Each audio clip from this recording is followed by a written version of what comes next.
সুপ্রিয় দর্শক, যে যেখান থেকে দেখছেন শুভেচ্ছা জানবেন। সমসাময়িক গুরুত্বপূর্ণ বিষয় নিয়ে এনটিভির আজকের আলোচনার আয়োজনের আয়নায় আমন্ত্রণ জানাচ্ছি চোখ রাখার, সাথে থাকার। আইএফআইসি ব্যাংক এই সময়ে সঙ্গে থাকছি আমি হাসান মাহমুদ। দর্শক, আলোচনার শুরুতেই আজকে দিনের গুরুত্বপূর্ণ কয়েকটি সংবাদ জানিয়ে রাখতে চাই। সংবাদগুলোর মধ্যে আজকে ছিল গণতান্ত্রিক ব্যবস্থাকে ব্যাহত করতে নানামুখী ষড়যন্ত্র চলছে বলেছেন তারেক রহমান। খালেদা জিয়ার শারীরিক অবস্থা অপরিবর্তিত। নির্বাচন পেছালে গভীর সংকটে পড়বে দেশ, এমনটা বলেছেন জামায়াতের আমির ডাক্তার শফিকুর রহমান। সমতা নিশ্চিত হয়নি, অভিযোগ মিয়া গোলাম পরোয়ার অর্থাৎ জামায়াতের সেক্রেটারি জেনারেল বলেছেন তিনি। এছাড়া আরও একটি সংবাদ, বুধবার সিইসির ভাষণ রেকর্ড করা হবে। সরকারের হাতে ভোটের আগে অপরাধ কমিয়ে ফেলার ম্যাজিক নেই বললেন স্বরাষ্ট্র উপদেষ্টা।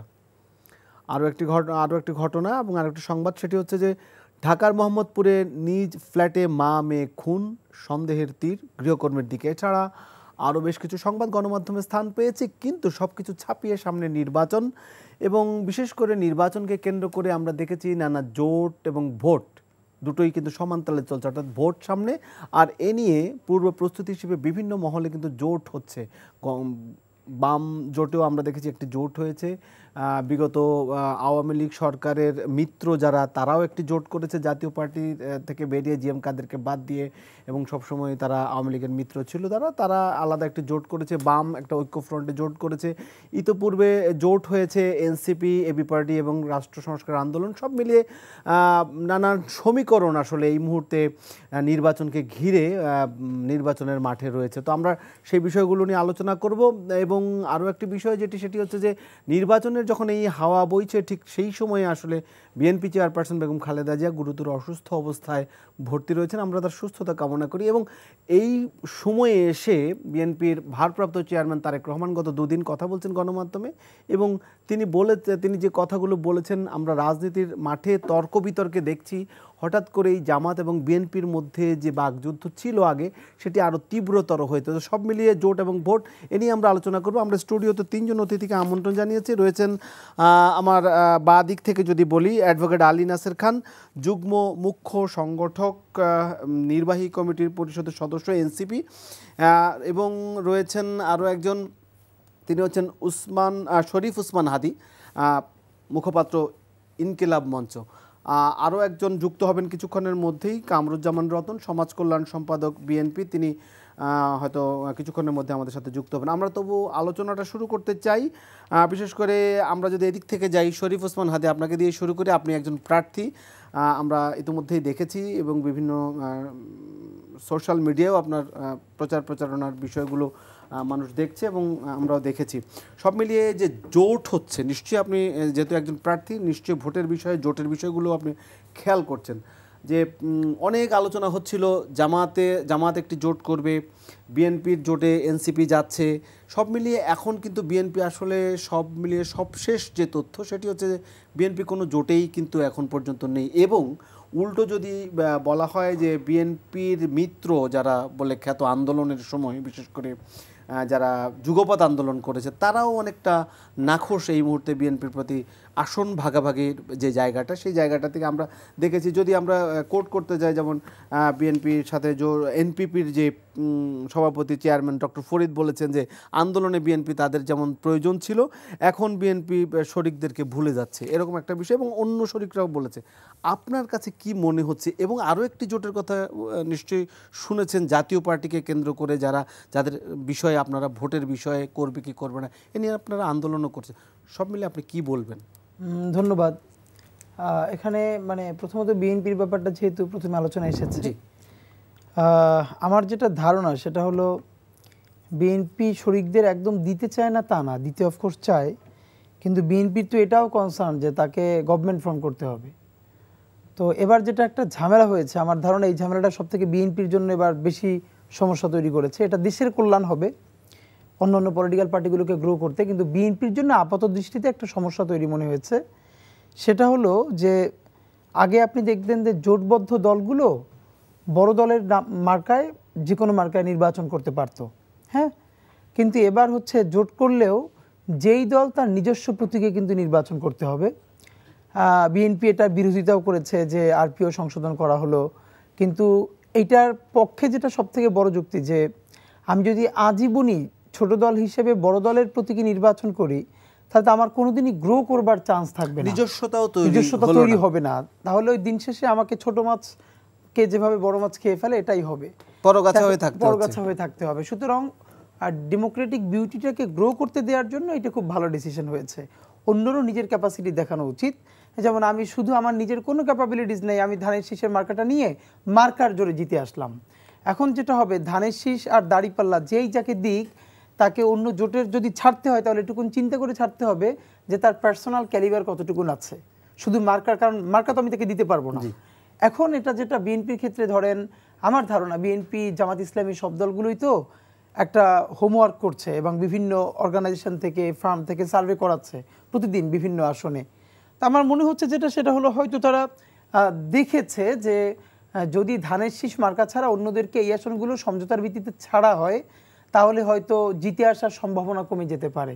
তো জিতে আসার সম্ভাবনা কমে গেলে পরে হবে কি বিএনপি হয়তো ধরেন অনেককে ছাড়লো কিন্তু কমতে কমতে এমন হলো সে 150+ পেল না, তখন তো তার জন্য গভর্নমেন্ট ফর্ম করা কঠিন হবে। বিএনপি কি মানে এই পর্যায়ে যাওয়ার আশঙ্কা আছে, মানে আপনি মনে করেন? মানে এটা বিএনপি না, এটা যে কোনো দলের। দেখেন এবারে ইলেকশনটা আপনারা আগের যে কোনো সাথে মিলানো কঠিন হবে কেন, আমরা আগের যেই সময় দেশের সর্বশেষ নির্বাচন হয়েছে তখন কিন্তু ডেমোগ্রাফিক ডেভিডেন্ট যে জিনিসটা আমরা বুঝি সেটা কিন্তু ছিল না।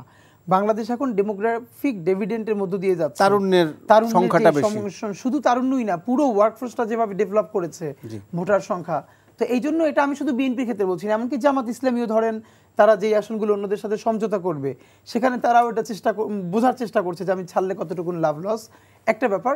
আর অফকোর্স আপনি অন্য যে জোটের কথা বলেছেন বা আরও, তবে আমার এটা মনে হচ্ছে যে একদম ধরেন প্রার্থিতা প্রত্যাহারের শেষ দিন পর্যন্ত এই গেমটা অন থাকবে।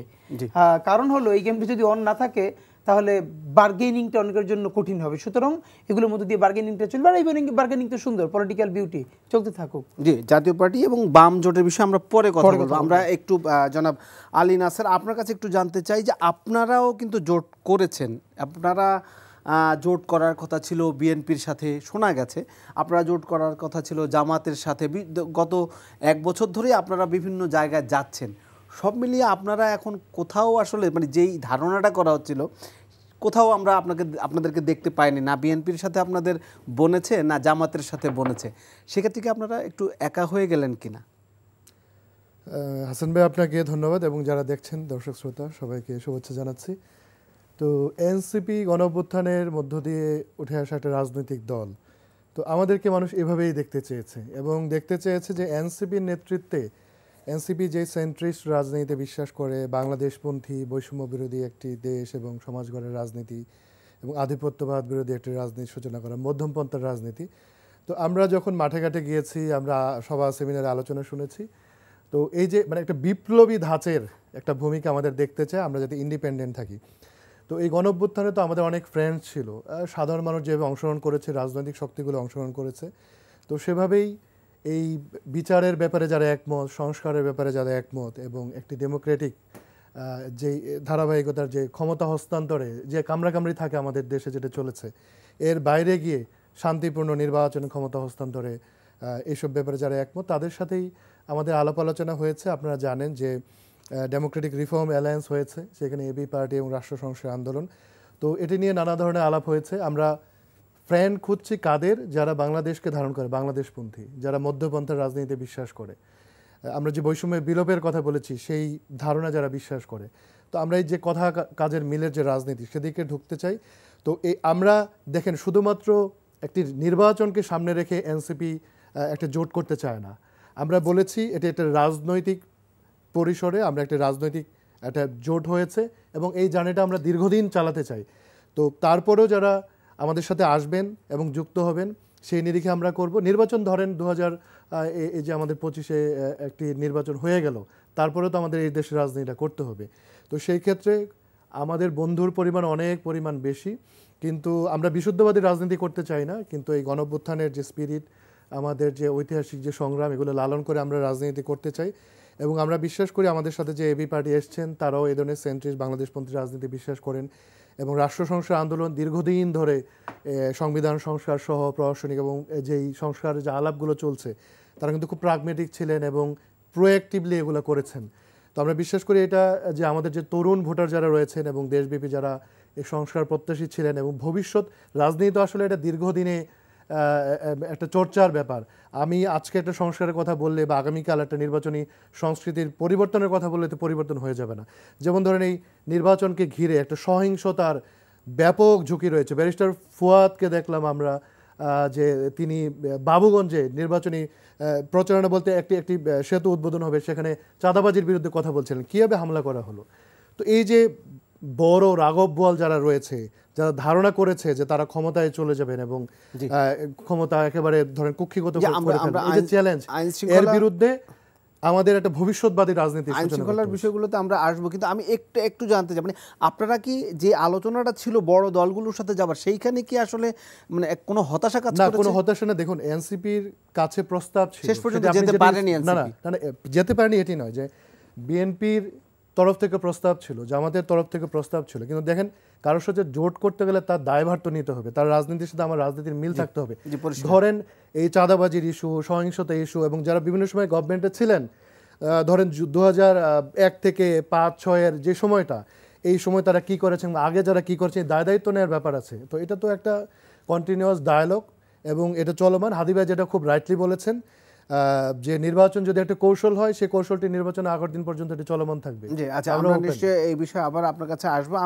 আমাদের সাথে যুক্ত হয়েছেন জনাব কামরুজ্জামান রতন, সমাজ কল্যাণ সম্পাদক বিএনপি। আপনাকে স্বাগত জানাচ্ছি। এবং আলোচনা চলছিল জোট এবং ভোট, বিশেষ করে নির্বাচনকে সামনে রেখে বেশ কিছু জোট হয়েছে, নিশ্চয়ই আপনি দেখেছেন। আজকেও জিএম কাদেরকে বাদ দিয়ে পতিত স্বৈরাচার হাসিনা আমলের যে মিত্ররা, তারা একটা জোট করেছে বলা হচ্ছে, এবং বামফ্রন্টে একটা জোট হয়েছে। বিএনপি এই পর্যন্ত কোনো জোটে আমরা দেখতে পাইনি, যদিও আলোচনা ছিল, একটু আগে বলছিলাম এনসিপির সাথে কিংবা অন্য শরিকদের বিষয়েও আলোচনা হচ্ছে। আপনার কাছে একটু জানতে চাই, যাদের সাথে আসলে বিএনপি মিত্র ছিল, যুগপৎ আন্দোলন করেছে, তাদের আশা অনুযায়ী বিএনপি তাদের সাথে আচরণ করেনি। ইতিমধ্যে এনপিপির যে ডক্টর ফরিদ সহ বেশ কয়েকজন কিন্তু এ ধরনের বক্তব্য দিয়েছে যে তারা যে ধরনের বিএনপিকে তারা আন্দোলনে রেখেছে, কিন্তু এখন আর তাদেরকে বিএনপির প্রয়োজন নেই, এরকম একটা অসন্তোষ আমরা দেখেছি আপনাদের মিত্রদের মধ্যে রয়েছে। তো এই জায়গাটিতে আসলে কোনো ছিল যে তাদের সাথে আপনাদের দূরত্ব তৈরি হচ্ছে, যারা যুগপৎ আন্দোলনে ছিল?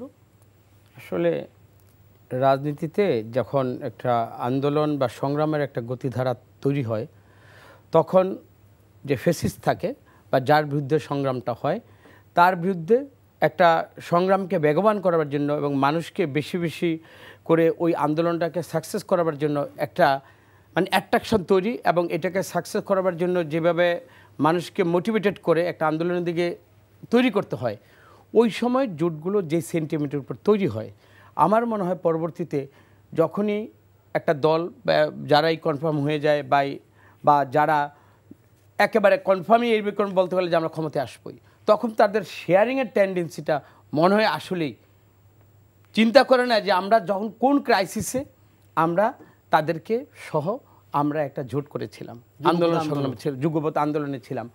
আমার দুঃখজনক, হ্যাঁ, আমরা সবাইকে কিন্তু আমরা জানি অনেকেই দল সর্বস্ব আমি বলবো না, তাদেরকে নিয়ে যেহেতু আমাদের 20 দলীয় জোট হয়েছে, পরবর্তীতে আরও বেশি এক্সটেন্ডেড হয়েছে, কিন্তু ওই দলগুলো কিন্তু কখনোই তাদের যে এলাকাগত যে জনভিত্তিটা ওইটা একেবারেই তখন থাকে না, আসলেই নেই। ব্যক্তি হিসেবে এলাকায় তার জনপ্রিয়তার যে না, ওই দলগতভাবে সে হয়তো একটা পার্টির প্রেসিডেন্ট, বাট ওই পার্টিটাকে হয়তো ওই এলাকায় চিনে না। কিন্তু এই বিবেচনাটা কিন্তু যখন একটা স্বৈরাচারের বিরুদ্ধে যখন আন্দোলন সংগ্রাম শুরু হয়, তখন কিন্তু এই বিবেচনায় কিন্তু তাকে কিন্তু দলভুক্ত করা হয় না। কিন্তু আবার দলভুক্ত সংগ্রামের কাফেলা সে যখন থাকে, তারও তো একটা স্যাক্রিফাইসের একটা মানে অবস্থান তো হয়ে যায়। কিন্তু এইটা আবার যখন নমিনেশনের ক্ষেত্রে যখন 151 সিটের একটা থাকবে বা অপোনেন্ট আমার, তারাও তো এখন বিভিন্ন জোট হচ্ছে, আর এই জোটটা কিন্তু দোষের কিছু না। এটা আমাদের সাবকন্টিনেন্টে দেখেন, সেটা ভারত, পাকিস্তান, আমরা সব জায়গাতে কিন্তু নির্বাচনের পূর্বে কিন্তু একটা জোটের কিন্তু একটা জোট কোনো নতুন কিছু এটা চলতে থাকবে। এখন কার কোথায় গেলে সুবিধা বা আদর্শগত দিক থেকে, এখন দেখেন আমি যদি জোটের ক্ষেত্রে যদি আমি 71-এর চেতনাকে আমি ধারণ করার কথা বলি, সেইখানে একটা সেন্টিমেন্ট তৈরি হবে, এবং ওই সেন্টিমেন্টকে ধারণ করে যেই সমস্ত দলগুলো অলমোস্ট কাছাকাছি তাদের সাথে একটা জোট হওয়ার সম্ভাবনা থাকবে। আবার এই যে 90-এর চেতনা একটা থাকলো, প্লাস আমি যদি বলি 24 এই 24-এর যে আমাদের চেতনাটা, এইটা আজকে দেখেন যে হাদি ওনারা যে আসছেন, ওনারা যখন ইনকলাব মঞ্চ বা যেভাবেই কথা বলেন, রাষ্ট্রের কিন্তু যেইখানেই ক্ষত সেইখানে কিন্তু তারা কথা বলেন। তাদের হয়তো জনবৃত্তিটা আগামীতে প্রমাণ হবে, কিন্তু কথাগুলো কিন্তু মানুষের কাছে অ্যাকসেপ্টেন্স। এই যে ফুয়াদ যেটা হইলো, আসলে ওনার কথাগুলো অবস্থা হয়তো ব্যারিস্টার ফুয়াদের বিষয়টা নিয়ে আমরা আসবো, এটা ওনারে আঘাত করার বিষয়ে বিএনপির বিরুদ্ধেও অভিযোগ রয়েছে। আমরা এইবার চলে যাব জনাব ওসমান শরীফ ওসমান হাদি, আপনার কাছে একটু জানতে চাই যে যেহেতু আজকের ঘটনা দিয়েই বলি যে জাতীয় পার্টির বিষয়ে আমরা জানি, জাতীয় পার্টি বিগত আওয়ামী লীগ সরকারের আমলে কখনো বিরোধী দলে থাকলেও মন্ত্রিত্ব পেয়েছে, মন্ত্রী ছিল, তারপর আবার বিরোধী দলে ছিল, তারপরে পুরো সময়টা জুড়েই আসলে জাতীয় পার্টি তাদের সাথেই ছিল। সব মিলিয়ে জাতীয় পার্টি নিয়ে অনেক আলোচনা হয়েছিল। জাতীয় পার্টির নেতৃত্বে এরশাদ ছিল, সে এরশাদ সাহেবের মৃত্যু হয়েছে, তারপর তার ভাই এবং তার স্ত্রী জনাব রওশন এরশাদ এবং এরশাদ জিএম কাদেরের মধ্যে নানান দল ভাগাভাগি, দল ভাঙন, সব কিছুই আমরা জানি। সব মিলিয়ে এখন জিএম কাদের নেতৃত্ব দিচ্ছেন। এই জায়গায় এসেও আবার একটা ভাঙনের সুর আমরা দেখলাম যদি ধরি। সেই জায়গাটিতে আনিসুল ইসলাম মাহমুদ এবং মঞ্জু তারা মিলে একটা আলাদা জোট একাংশ বলা হচ্ছে, জাতীয় পার্টি বলা হচ্ছে। সেক্ষেত্রে জিএম কাদের কিন্তু অনেকটা মাইনাস হয়ে গেছে। তারা একটা জোট করেছে, সেই জোট নির্বাচনকে ঘিরেই করেছে। আপনি কিভাবে আসলে বলবেন যে যেই জাতীয় পার্টির বিগত সময়ের সাথে সামনের নির্বাচনে এখনকার সময় থেকে সামনের দিককার যাত্রাটা কেমন হবে, পেছন এবং সামনে মিলিয়ে যদি আপনি বলেন? দেখেন, এটা আমরা অনেকবার বলেছি। প্রথমত হলো আওয়ামী লীগ ঠিক যেই অপরাধগুলো করেছে, সেই কোন অপরাধটা জাতীয় পার্টি করে নাই, এটা আমাদেরকে ঠিক করতে হবে। ধরেন 3টে নির্বাচনের কথা বলি। 2014-তে 153টা আসন আনকনটেস্টেড, মানে কোনো ভোট ছাড়া, নির্বাচন ছাড়া ক্ষমতা কেড়ে নেওয়া হলো। এইখানে আওয়ামী লীগ নিয়েছে বেশি, জাতীয় পার্টি কম। মানে আপনি খেয়াল করবেন, প্রত্যেকটা অপরাধ আওয়ামী লীগ যেটা করেছে মোটা দাগে, সেইটার কোয়ান্টিটিতে ধরেন আওয়ামী লীগ নিয়েছে 70 টাকা, জাতীয় পার্টি নিয়েছে 30 টাকা, কিন্তু পুরোটাই হলো ধরেন 4 টাকা। মানে এভাবে যদি হিসাব করেন, তো সে সেখানে এমপি হয়েছে, মন্ত্রী হয়েছে। 18 নির্বাচনে 2024-এর, এর মানে 3টা নির্বাচনেই শতভাগ মানুষের ভোটাধিকার কেড়ে নিয়ে যে ফ্যাসিবাদ কায়েম করা হয়েছে, এটা থেকেও এই নির্বাচনগুলোকে মানুষের ভোট দিতে না দিয়ে ক্ষমতাকে কুক্ষিগত করার কারণেই তো। এবং প্যারালালি দুটো জিনিস করা হয়েছে, একই হচ্ছে দিল্লির তাবেদারিকে প্রতিষ্ঠা করা হয়েছে এবং ভোটাধিকার শেষ করে নির্বাচন ব্যবস্থা ধ্বংস করে এখানে ফ্যাসিবাদ কায়েম করা হয়েছে। তো একই অপরাধে আওয়ামী লীগ যদি নিষিদ্ধ হয় এক্সিকিউটিভ অর্ডারে, এবং পরবর্তীতে আদালতের পর্যবেক্ষণেও বলেছে যে দল হিসেবে আওয়ামী লীগের গণহত্যাগুলো চালিয়েছে, তাহলে আপনি আমাকে বলেন যে জাতীয় পার্টি কোন অপরাধগুলো করে নাই? মানে এই যে যেই দুজনের নাম বললেন, আনিসুদ্দিন মাহমুদ এবং আনোয়ার হোসেন মঞ্জু, এরা তো এই ফ্যাসিস্টে বললে মন্ত্রীও ছিলেন, মন্ত্রী ছিলেন। মানে আর কি থাকবে? এখন উনি হয়তো প্রধানমন্ত্রী হন নাই, এইটুকু হয়তো উনি বলতে পারেন যে আমি প্রধানমন্ত্রী হই না, আমি তো হাসিনা হই নাই। তো আওয়ামী লীগের মন্ত্রী থেকে যদি কেউ দেশ ত্যাগ করতে বাধ্য হয়, পালাতে বাধ্য হয়, রাইট, এবং তারা যদি হত্যার আসামি হয়, তাহলে এই ভদ্রলোকেরা, প্রথমত কথা হলো আমরা অনেক আগে দাবি করেছিলাম যে 14, 18 এবং 24 এই সমস্ত নির্বাচনকে শুধু অবৈধ ঘোষণা করলেই হবে না, এই নির্বাচনে যারা জড়িত, এই নির্বাচনে যারা এমপি হয়েছে, মন্ত্রী হয়েছে, এদের সকলকেও আপনার জবাবদিহিতার আওতায় আনতে হবে। এটা তো হত্যাকাণ্ডের সাথে এদের সম্পৃক্ততা আপনি কিভাবে খুঁজে পাচ্ছেন? আপনি গণতন্ত্র ধ্বংস করেছেন, আপনাকে প্রত্যেকটা তো মানুষকে হত্যা করা লাগবে না। আপনি যদি গণতন্ত্র ধ্বংস না করতেন, আপনি যদি ফ্যাসিবাদ কায়েম না করতেন, তাহলে কি এখানে এতগুলো গণহত্যা হতে পারতো? তো যারা এমপি হলো, মন্ত্রী হলো, এবং সর্বশেষ পর্যন্ত আপনি দেখেছেন অডিও কলে যে রেকর্ড এসেছে যে হাসিনা যখন ক্র্যাকডাউনে চলে গেল জুলাইতে, তখনও জাতীয় পার্টি থেকে তাকে বারবার মোটিভেট করা হয়েছে সে যেন এটা কন্টিনিউ করে। তো পার্টি হিসেবে জাতীয় পার্টি প্রত্যেকটা দায়িত্ব তার আছে। তাহলে সেই পার্টি থেকে যারা মন্ত্রী হয়েছে, এমপি হয়েছে, এখন আপনি তাদেরকে দিয়ে যদি আবার স্বতন্ত্র দাঁড় করিয়ে নির্বাচন করান, তাহলে আওয়ামী লীগের অপরাধ কোথায়? আপনি আওয়ামী লীগ, মানে আপনি যদি আওয়ামী লীগ নির্বাচন করতে সমস্যা কোথায় যদি তারা করে থাকে? মানে হ্যাঁ, মানে আওয়ামী লীগও মন্ত্রী হয়েছে, আনিসুদ্দিন মাহমুদও মন্ত্রী হয়েছে, এবং দুটো বিনা ভোটের, ভোট চুরির এবং ভোট ডাকাতির।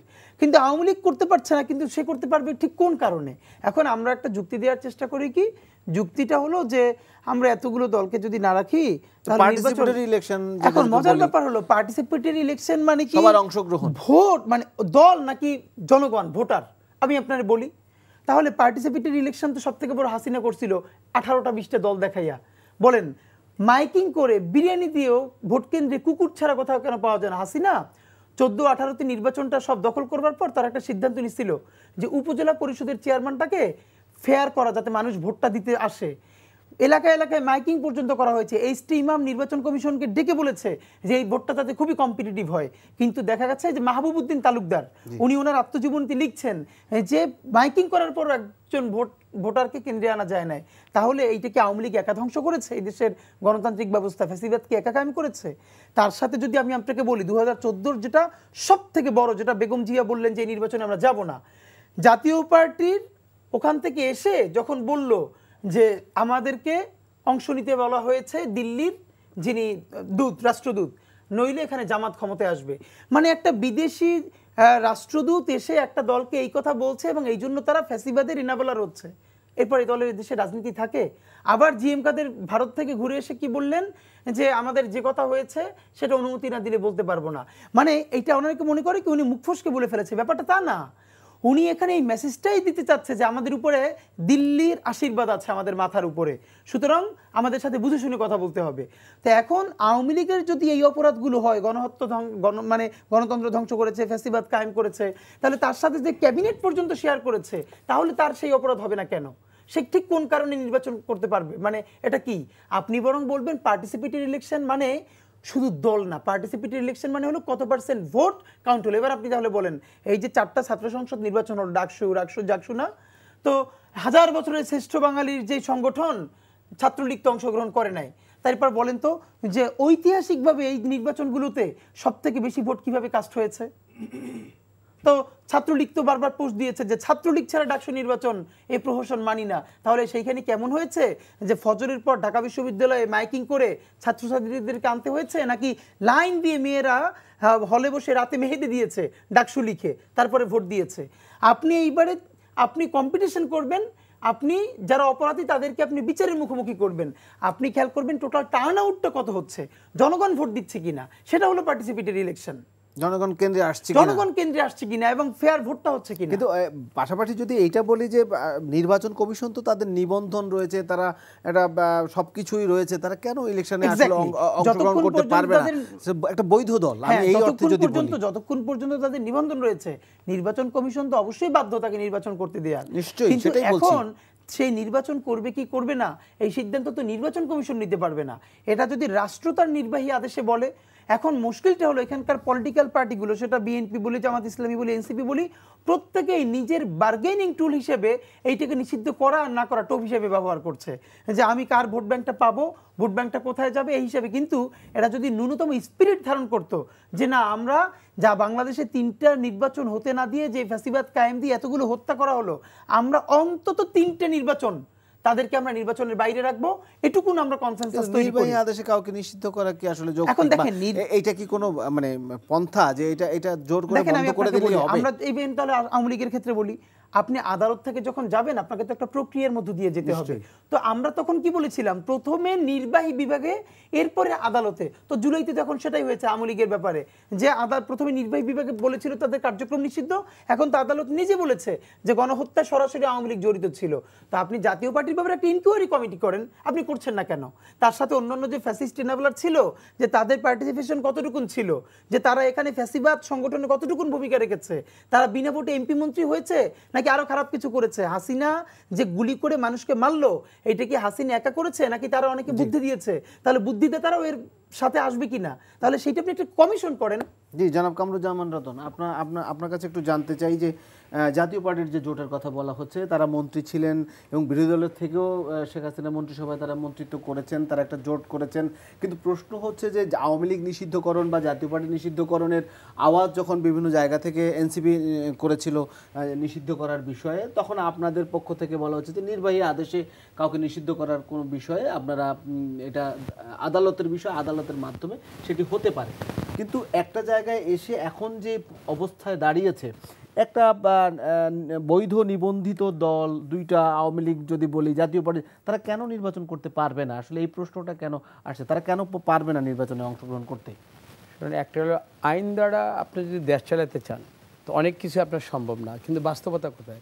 ধরুন আমি 71 আমার কোনো ভূমিকা নেই, 90-এর আমাদের যে সংগ্রামী ভূমিকা, ওইখানে কিন্তু কখনই হোসেন মোহাম্মদ এরশাদ এবং তার একটা মানে রেখে দেওয়া যে একটা পাপিষ্ট একটা দল, এই দল সম্পর্কে আমার অনেক কথা বলার আছে। আমি আমার বিশ্ববিদ্যালয়ের ছাত্রত্ব হারিয়েছি এবং আমার জীবনে আমি 7 বার ওই এরশাদের পিরিয়ডে আমি সর্বমোট আমার আন্দোলন। তো এখন দেখেন এই যে জাতীয় পার্টি নিয়ে কথা বলতে হচ্ছে, এইটি আমি কিন্তু স্বাচ্ছন্দ্য বোধ করছি না, কারণ ওরা এখন অপ্রাসঙ্গিক। এবং আমার তো মনে হয় যে ওরা যে লেবাসে এখন আসছে এটা হলো পুরনো মাল নতুন মোড়কে। ওরা জিএম কাদেরকে মাইনাস করে তারা না, দেখেন এই যে আনিসুল ইসলাম মাহমুদ এবং এই যে ওরা মঞ্জু, এই দুজনই জানেন ড্রয়িং রুম কনস্পিরেটর, একদম পলিটিশিয়ান। দুজনকে দেখবেন কোনো দিন মাঠে ময়দানে তোরা দেখেননি, অথচ হাসিনার ক্যাবিনেটে এবং আনিসুল ইসলাম মাহমুদকে আমি ওই পাপিষ্ঠ লোক বলি। আমার শহীদ প্রেসিডেন্ট জিয়াউর রহমান শহীদ হওয়ার পিছনে এই চট্টগ্রামে আমি যতটুকু জেনেছি এই লোকটা ওইখানেও তার একটা মানে সম্পৃক্ততা আমরা কিন্তু সবসময় আমরা আমাদের নেতৃবৃন্দ যারা তাদের মুখে আমি শুনেছি। সুতরাং এই ব্যক্তিরা আবারই যখন রাজনীতিতে কোনো মোড়কে আবার যদি বাংলাদেশে ইনক্লুসিভ আপনাদের পার্টিসিপেটিভ ইলেকশনের নামে তারা যদি আসে, তারা মনে করে জনতার ভোটে তারা পার্লামেন্টে যাওয়ার জন্য আসেনি।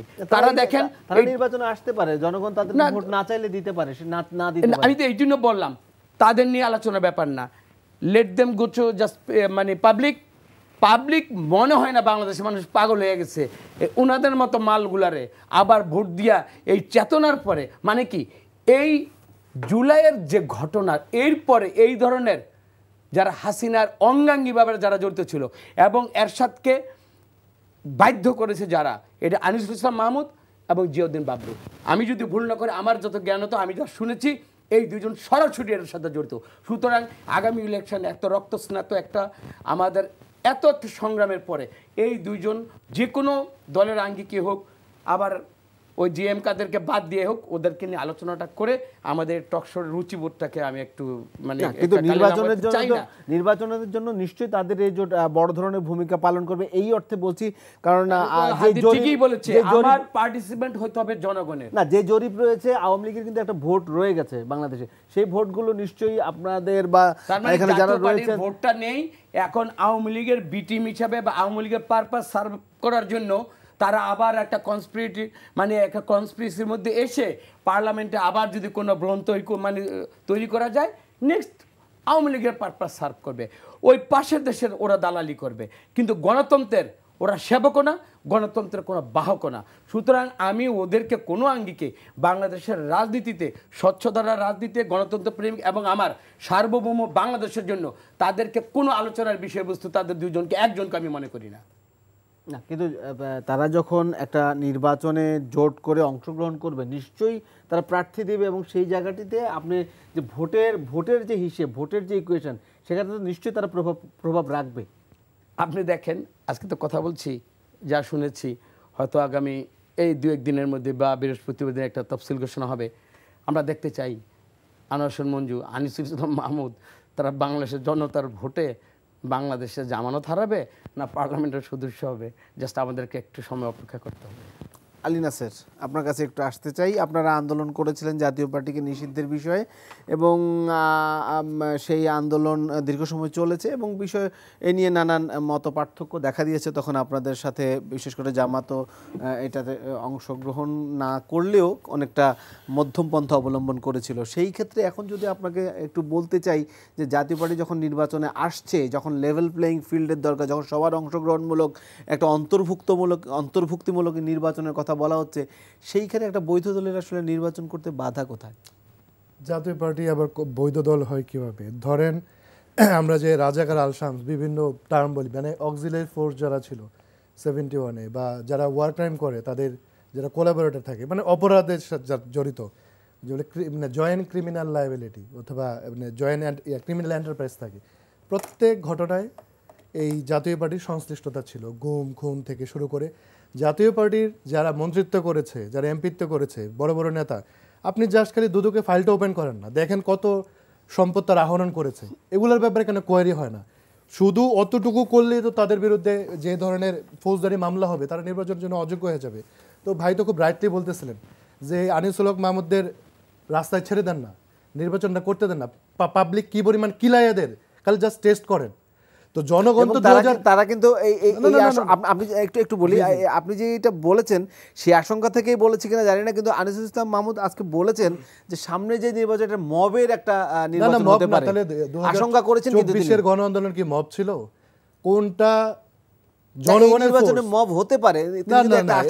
শুনেন, এই যে আওয়ামী আগের যে মুক্তিযুদ্ধ বিরোধী যেমন ট্যাগিং করা হইতো, ইসলামোফোবিক বিভিন্ন ট্যাগিং করা হইতো, জঙ্গিবাদী ট্যাগিং, এখনো মানে অনেক ক্ষেত্রে আমরা দেখতে পাচ্ছি জনগণের যে শক্তি, গণতান্ত্রিক যে শক্তি, এটাকে আপনার মব বলে চালাই দেন। তো আমি মনে করি যে ৯০-এর যে স্বৈরাচার যে পতন হয়েছিল, তখনই তো জাতীয় পার্টিকে নিষিদ্ধ করে দেওয়া দরকার ছিল। তারপরে যদি বিশুদ্ধবাদী হয়ে আসতে পারতো, আসতো, রাজনীতি করতো। আপনি এখন আমরা আলোচনা করতেছি যে ওই জাতীয় পার্টিতে, আমি তো মনে করি যে দিল্লি এই জাতীয় পার্টির মধ্য দিয়ে বাংলাদেশের রাজনীতি ইন করতে চায়, এবং এটা প্রক্সি ওয়ার হয় না, প্রক্সি গেম, প্রক্সি অনেক কৌশল থাকে, এর মধ্য দিয়ে আওয়ামী লীগের ওই চোর চামুন্ডা আত্মীয় স্বজন নানা কিছু খাড়া করে দিবে। জাতীয় পার্টি এমন একটা দল, তরুণ প্রজন্মের ছেলেবেলাকে জিজ্ঞাসা করবেন জাতীয় পার্টির কেন্দ্রীয় কার্যালয় কোথায়, চিনবে না। আর বয়স করে তো চিনে না। বলেন তো জাতীয় পার্টির ঢাকা জেলার সভাপতিকে আপনি নিজেও বলতে পারবেন না, মহানগরের সভাপতি সেক্রেটারিকে, এটা ভালো লোক বলতে পারবেন না। রংপুরে গিয়ে জিজ্ঞাসা করেন, রংপুরের লোকজন ভুলে গেছে। এমন একটা পার্টি, বড় বড় ডাকাত, লুটতরাজ, দেখবেন পীর সাহেবদের মতো চেহারা, প্রচুর সহায় সম্পদ, ভোট লাগে না তো।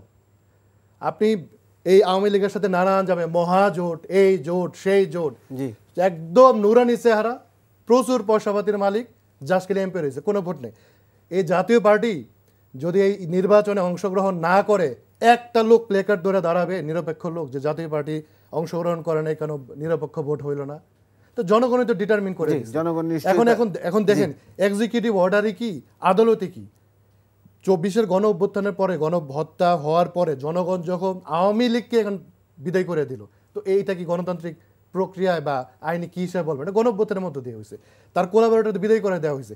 এখন আমরা বিভিন্ন প্রতিষ্ঠানকে দেখি যে জাতীয় পার্টির অফিসের দিকে কোনো লোক যদি দুটা প্লেকার্ডও দাঁড় করায়, শটান হাজির হয়ে যায়। অমুক আওয়ামী লীগের যে সিম্বল, ফেসিবাদের যে সিম্বল, ধরেন নাসিবাদী সিম্বলের মতোই, তো ওর বিরুদ্ধে জনগণ কথা বলতে গেলে আমরা দেখি একটা সেফগার্ডের মধ্যে দাঁড়িয়ে। কেন আপনারা জমতো দাঁড়ায় যান, আবার জনগণ যখন বিপাকে পড়ে তখন তো আপনারা চুপচাপ হয়ে থাকেন। তো এই যে লোককায়িত ফেসিবাদ, এই ফেসিবাদকে সিস্টেমেটিক্যালি ক্লিনজিং করতে। এই যে মশিউর রহমান রাঙ্গা, মিয়া মুজিবুল হক, আর ওদের তো পার্টির যে নেতা, ওই নেতার সে হাসিনার নামটা দিয়ে পোস্টার করছে, ওদেরকে নিয়ে আমরা কেন এই সময় মানে টাইমটা ওয়েস্ট করতেছি? আমি আপনাকে তাহলে আরেকটু প্রশ্ন করতে চাই, সেটা হচ্ছে যে আপনাদের কথাই বলি, যদি বিএনপির কথা বলি, বিএনপি ইতিমধ্যে আমরা দেখেছি জামাতের সাথে খুব বাকবিতণ্ডা বা তর্কযুদ্ধ হচ্ছে। এটা রাজনীতিতে ৭১ও আসছে। ৭১ বিষয়ে জনাব তারেক রহমানও গতকাল অনেকদিন পর বলেছেন যে মুক্তিযুদ্ধে জামাতের ভূমিকার বিষয়ে সমালোচনা করেছেন।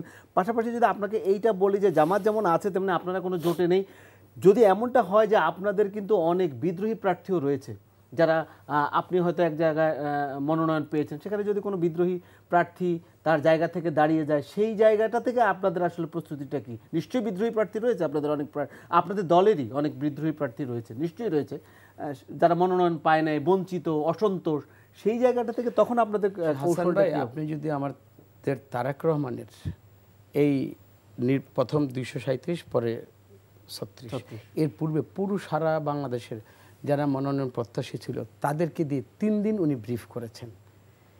ম্যাডামের আজকের যে অবস্থাটা এবং আমাদের সংগ্রামের ইতিহাসের ম্যাডামের যে ক্ষত, ম্যাডামের যে একটা সত্যিকার আবেগের যে জায়গাটা, এবং তারেক রহমান দীর্ঘদিন ১৭ বছর বাংলাদেশে না আসতে পারা, এবং বিএনপি আগামীতে জনতার ভোটে যদি ক্ষমতায় না আসে, এই সার্বিক ব্যাপারগুলো বলে তারেক রহমান যেভাবে ইমোশনালি নয়, বাস্তবতা আমি তারেক রহমানকে কখনো আমি কান্না করতে দেখিনি।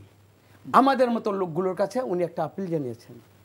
এরপরে বেগম খালেদা জিয়া আজকে মুমূর্ষু অবস্থায় মৃত্যুর সাথে পাঞ্জা লড়ছেন। এই অবস্থায় মনোনয়ন না পাওয়া কোনো লোক স্বতন্ত্র দাঁড়াবে না কোন মন্ত্রী কোন দীক্ষা নিয়ে বাংলাদেশে ইলেকশনে দাঁড়াবে, এইটারও কিন্তু উত্তর জনগণ কিন্তু দেবে। তারা নিজেদেরকে দলের বাইরে গিয়ে, ধানের শীষের প্রতীকের বাইরে গিয়ে আপনি দেখেন বাংলাদেশে কয়জন লোক দাঁড়াতে পারবে, বিদ্রোহ করবে, কারণ তাদের মনোভাবের মধ্যে এবং তাদের সত্তার মধ্যে শহীদ প্রেসিডেন্ট জিয়াউর রহমান, খালেদা জিয়া, তারেক রহমানের এই কষ্ট এবং ধানের শীষের প্রতি যে ভালোবাসা, সর্বোপরি আমাদের 17 বছর যে আমাদের ভোট না দিতে পারার যে যন্ত্রণা, এই যন্ত্রণাকে তারা অনুভূতিতেই নেই। এবং আমি মনে করি তাদের কোটারি স্বার্থ আছে কোথাও, তাদের পুঁজিবাদের বা নিজেদেরকে ফুলে ফেপে একজন এমপি হিসাবে প্রতিষ্ঠিত করার সত্যিকার অর্থে মানুষের সাথে কমিটমেন্ট যাদের থাকবে না, দলের সাথে যাদের কমিটমেন্ট থাকবে না, তারাই এই ধরনের বিদ্রোহী প্রার্থী, তারাই স্বতন্ত্র প্রার্থী, এবং তারাই হয়তো এই ধরনের কোথাও 2-1 দিন 5 দিন 7 দিন এটা করতে পারে। কিন্তু রতন ভাই, এটা তো বাংলাদেশের রাজনীতির কালচার বা যেটাই বলি না কেন, বিদ্রোহী বিশেষ করে একটা আসনেও একাধিক, আপনাদের আমরা আওয়ামী লীগের সময় দেখেছি তাদেরও, যেগুলো বড় দল সেখানে একাধিক বিদ্রোহী প্রার্থী থাকে, এবং ডামি প্রার্থী যেটা আওয়ামী লীগ যেটা করেছে, যেমন সেটা অবশ্য একেবারে সাজানো, ডামি প্রার্থী দাঁড়িয়েছে, পাশাপাশি নৌকার প্রার্থীও দাঁড়িয়েছে, কোথাও ডামি বিজয়ী হয়েছে, নৌকা হেরে গেছে, এমন আমরা দেখেছি বিগত সময় ফ্যাসিবাদ আমলে যখন নির্বাচন হয়েছে। কিন্তু আপনাদের ক্ষেত্রে আমরা সেটা না ধরলেও, যখন আপনাদের কাউকে নমিনেশন দেওয়া হয়, বিদ্রোহী একজন প্রার্থী থাকে, বিদ্রোহী প্রার্থীকে পক্ষে, বিদ্রোহীর প্রার্থী পক্ষে থাকার মতো লোক কিন্তু এখন নিশ্চয়ই রয়েছে, যেহেতু আপনাদের শত্রু রয়েছে। 17 বছর যাবত আমাদের যেখানে দিতে পারে নাই, সে মনে করে সে যোগ্য, কিন্তু দানের শীষের বাইরে গিয়ে প্রমাণ করতে হবে আসলে সে যোগ্য কিনা। কোথাও মানে এরকম সবাইকে বুঝছেন দলের নিয়ন্ত্রণটা আছে কিনা, এটা হচ্ছে নিশ্চয়ই যে স্বতন্ত্র করবে তার কোনো দলীয় পরিচয় থাকবে না। দলের পরিচয় বাইরে গিয়ে কেউ যদি নমিনি হয়ে পাশ করে আসতে পারে, মোস্ট ওয়েলকাম। কিন্তু আমার মনে হয় না 17 বছর এবং বেগম খালেদা জিয়ার এই ইমোশন, আজকে মৃত্যুর সাথে পাঞ্জা লড়ছে যে দল, এবং তারেক রহমানের কষ্টের পরে ধানের শীষের বাইরে গিয়ে আপনি শুধু দেখবেন এই রেকর্ডটা, আজকে আমরা কথা বললাম তো, দেখবো আমরা বাংলাদেশে কয়জন 300 সিটের মধ্যে কয়জন পাস করে। আপনার বক্তব্য স্পষ্ট। ওসমান হাদি, আপনার কাছে একটু যাচ্ছি, আমরা অনুষ্ঠানের শেষের দিকে আছি। আমরা রাজনীতির মাঠে নিশ্চয়ই আপনিও লক্ষ্য করেছেন যে জামায়াত এবং বিএনপি অনেকটা আবারও বাক বিতণ্ডা বা বাক যুদ্ধে জড়িয়ে পড়েছে। দলের অন্যান্য নেতারা এতদিন বললেও জামায়াতকে 71-এর বিষয়ে আমরা দেখেছি দলের যিনি হাইকমান্ড যা প্রধান জনাব তারেক রহমান, তিনিও বলেছেন গতকালকে যে 71-এর লাখ লাখ মানুষ হত্যা করেছে, অর্থাৎ বিষয়টি 71 নিয়ে আবারও আলোচনায় এসেছে। এবং রাজনীতির মাঠে এটা এই ধরনের বাকবিতণ্ডা বা এই ধরনের স্পষ্ট বিএনপি এবং জামাতের যে আক্রমণাত্মক বাকযুদ্ধ চলছে, সেটা কি রাজনৈতিক কোনো কৌশল মনে করছেন না? এটা আসলেই, কারণ দুই দলই একসময় ক্ষমতায় ছিল একসাথে, বিএনপির মন্ত্রিসভায় জামাতের মন্ত্রী ছিল, কিন্তু এখন তিক্ততাটা কি স্পষ্ট মনে হচ্ছে না আপনার কাছে? মানে ধরেন, আমি তো এটাকে খুব পজিটিভলি দেখি। এই জন্য পজিটিভলি দেখি যে অনেকে বলবার চেষ্টা করতো যে আওয়ামী লীগ নাই এরকম একটা বড় ফোর্স, এদেশে তো একটা পলিটিক্যাল ভ্যাকুয়াম তৈরি হয়ে গেছে। তো এই যে বিএনপি এবং জামাত ইসলামীর বাকযুদ্ধ, এই বাকযুদ্ধ তো বেশ ভালো যতক্ষণ না পর্যন্ত এটা শারীরিক সহিংসতায় পৌঁছায়। আপনি ন্যূনতম ভদ্রতা, মূল্যবোধ রক্ষা করে আপনি যে ঝগড়া করবেন, আপনি কোন আর্গুমেন্টকে ড্র করতেছেন এবং জনগণ কোনটাকে কতটুকু অ্যাকসেপ্ট করলো, এইটাই তো নির্বাচনের রিফ্লেকশন হবে। সাপোজ ধরেন তারেক রহমান সাহেব জামাতে ইসলামীকে যেটা মুক্তিযুদ্ধের ব্যাপারে গতকালকে বলেছেন, এখন তিনি তার জায়গা থেকে বলেছেন, তো এই দুই দলের ধরেন যত কর্মী, অবশ্যই তার থেকে তো সাধারণ ভোটার কোটি কোটি বেশি। তো আপনাকে ওই পর্যন্ত স্পেস দিতে হবে। যদি আমরা ধরে নেই যে বিএনপি অনেক বেশি ভোট পেয়েছে, সরকার গঠন করেছে, তাহলে আমরা এটা ধরতে পারবো যে হ্যাঁ, তারেক রহমান সাহেবের এই বক্তব্যটা তার পলিটিক্যাল স্টেটমেন্ট হিসেবে ভালো কৌশল ছিল। যদি বিএনপি প্রত্যাশিত জায়গায় পৌঁছতে না পারে, তাহলে আমরা আবার সিদ্ধান্তে পৌঁছতে পারবো যে এই ধরনের স্টেটমেন্ট হয়তো তার জন্য ক্ষতির কারণ হয়েছে। কিন্তু আমি বরং বলতেই চাই যে যেহেতু দুটোই বাংলাদেশপন্থী দল, অবশ্যই বাংলাদেশপন্থী মানে যারা বাংলাদেশের মানুষের জন্য একসাথে লড়াই করেছে, তো আমি বরং যে অবশ্যই ওনারা এটা আমার চেয়ে অনেক বেশি বোঝেন, তবু আমার ছোট মানুষ হিসেবে এটাই প্রত্যাশা যে মানে এমন পর্যায়ে যাতে বক্তব্যে সীমাবদ্ধ থাকবে, সেটা যেন কোনোভাবে সহিংসতায় না পৌঁছায়। আমি আলী নাসের, আমি আপনাকে খুব বেশি সময় দিতে পারবো না। আমি একটা স্বরাষ্ট্র উপদেষ্টার একটা বক্তব্য নিয়ে একটু বলতে চাই। সেটি হচ্ছে যে তিনি বলছেন যে সরকারের কাছে কোনো ম্যাজিক নেই, কোনো বোতাম নেই যে সেটা চাপলেই মানে রাতারাতি কিলিং বন্ধ হয়ে যাবে বা আইন শৃঙ্খলা পরিস্থিতি ভালো হয়ে যাবে। নির্বাচন প্রসঙ্গে তিনি বলেছেন কোনো ম্যাজিক নেই, কিন্তু আসলে যেটা মোদ্দা কথা জানতে চাও সেটা হচ্ছে নির্বাচন যখন কড়া নাড়ছে দরজায় তখন আসলে আইন শৃঙ্খলা পরিস্থিতি নিয়ে আপনার উদ্বেগের কারণ বা এটা আরো ভালো হতে পারে কিনা? মন্তব্যটি বললেন যে স্বরাষ্ট্র উপদেষ্টা যদি বলে থাকেন, আমি মনে করি এটা দায়িত্বজ্ঞানহীন মন্তব্য। ওনার কাছে আইন আছে, মেকানিজম আছে, ফোর্স আছে, সিস্টেম আছে। তো সামনে নির্বাচন, নিশ্চয়ই নির্বাচন কমিশন দেখভাল করবে নির্বাচনের বিষয়টি, কিন্তু রাষ্ট্রের অন্যান্য যন্ত্র কাজ করতে হবে। তো এখানে রাজনৈতিক দলগুলোর দায়িত্বশীল ভূমিকা রয়েছে। আমি শুধু একটি উদাহরণ দিয়ে শেষ করব। এই যে 7 ডিসেম্বরে আমি গাজীপুরে, আমাদের গাজীপুর 1 আসনে আমি সেখানে অতিথি হিসেবে গিয়েছিলাম। যেটা আপনি বলেছেন জামাত বিএনপির প্রার্থী ছিলেন, সেখানে একজন হচ্ছেন মুজিবুর রহমান। তো তিনি বিএনপি মনোনীত প্রার্থী, তার উপর তারই দলের একজন দায়িত্বশীল নেতা, কেন্দ্রীয় নেতা, তার সমর্থকরা তার নেতাকর্মীর উপর আক্রমণ করেছে, ডজন ডজন মোটরসাইকেল পুড়িয়ে দিয়েছে। এটা ধরেন এই নির্বাচনের আগে কি ধরনের বার্তা যায়? ব্যারিস্টার ফুয়াদের উপর আক্রমণ হয়েছে, অনেক জায়গায় হয়েছে। তো আমরা এটিও শুনছি যে প্রতিপক্ষকে কেন্দ্রভিত্তিক মারপিট করার এক ধরনের প্রস্তুতি চলছে। তো আমরা আশঙ্কা করি যে জামাত বিএনপি না জানি এই নির্বাচনকে সামনে রেখে মুখোমুখি হয়ে যায়। বাকযুদ্ধ চলুক। হাদিবা যে বলেছেন যে নির্দিষ্ট এজেন্ট, আপনি আপনার পজিশন ক্লিয়ার করেন, মানুষ তো আপনাকে ভোট দিবে, ভোটের মধ্যে দিয়ে প্রমাণ দিবে। কিন্তু যদি পেশি শক্তি ব্যবহার করেন হাসিনা আমলের মতো, ভোট কেন্দ্রে যাইতে দিব না, হুমকি দেব, ভবিষ্যৎ দেখে নিব বিজেএফ কার্ড কীভাবে থাকে, দেখে নিব তোমার ছেলে চাকরি কীভাবে হয়, চাকরির সময় যখন এনএসআই ডিজেএফ ভেরিফিকেশন হবে ওই ভেরিফিকেশনে বাধা দিব। এগুলো তো ভীতি। এই ভীতি সঞ্চার না করে বরঞ্চ পিসফুল যাতে একটা ইলেকশন হয় সেদিকে যাওয়া উচিত। তবে ভীতিটা কিন্তু প্রত্যেক বড় রাজনৈতিক দলের আছে, কারণ কেউ কনফিডেন্ট না তিনি জিতবেন কিনা। কারণ জেনারেশনে একটা চেঞ্জ হয়েছে, গত 16 বছরে কোনো ডেটা আমাদের কাছে নাই। এবং ওই যে আমরা যখন বলি না জাতীয় পার্টির কথা ইত্যাদি নানান কথা, গত 3টে নির্বাচনে 5%, 7%, 10% ভোট কেন হইলো? এত পরিমাণ জাতীয় পার্টি আওয়ামী লীগ করেছিল, কোনো মানুষ এই নির্বাচনের প্রতি আছে?